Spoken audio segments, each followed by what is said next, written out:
Yo, what's up mga kalapatids? Welcome back dito sa aking channel for today's video.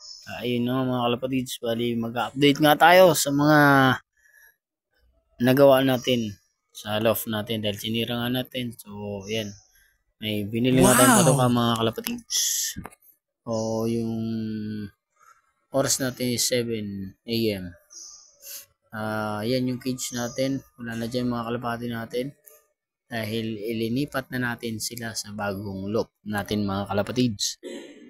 So, kailangan natin silang ilipat. So, ayan yung update oh. May poste na yung ating kulungan. Yan. Mataas na siya mga kalapatids. Yan. Yan yung kabuuan ng ating ginagawang loft. So, hindi pa naman tapos yan mga kalapatids. Nakalabas. So, akya tayo dun. So, hindi natin yung patoka. Ito yung hagdan niya oh. Ayan, hagdan niya. Yan yung entrance natin. Wait, yan lang muna kayo.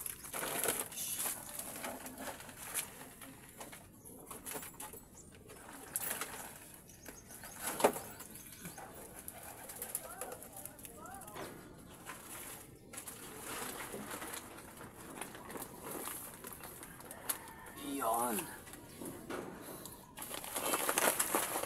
Ito natin mga kalapatids.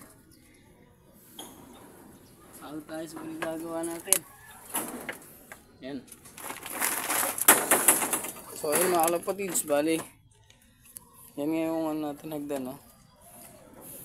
Tapos ito yung pag nagre-release tayo mga kalapatids. So hindi pa nga kompleto yung ating pag ano nyan, pag lagay ng viewing. Bali open pa to kasi nga sinasanay ko pa sila mga kalapatids. So update tayo. Ito yung mga kalapati ko. Madilim ba? Yan. Alam po dito may sisiw na to mga kalapati. Sa yun malaki na. Yan. So dito egg. So na-open nga. Ano ba nang bukas ang kulungan? Nakalabas yung mga breeder. Yun. Mga breeder dito. So ito yung pinto niya. Yan. Wala pang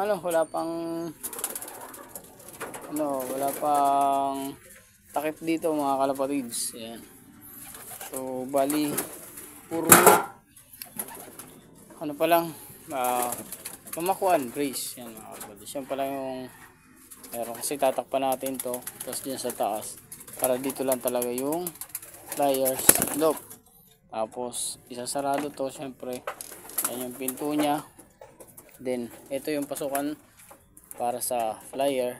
Tapos yung galing sa karera, ito yung naman pasukan para dito sa mga breeder mga kalapatids. So dyan tayo mag-aabang.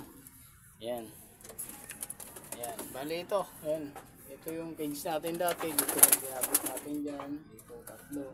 Tapos ito yung mga parang box perch. Yan. So yan mga kalapatids. Bali yung side nga natin plywood. Diba natin naglilinis kasi papakain pa lang tayo. So ayan, totally nababalot kasi babalutin ko pa ng hero to mga kalapatids. Paikot para yung mga kahoy hindi mabulok. So malamig-lamig naman to. So ayun mga kalapatids, hanggang dito lang muna aking video. Kung nagustuhan, please like, share, subscribe para lagi kayong updated sa aking mga video. Bye!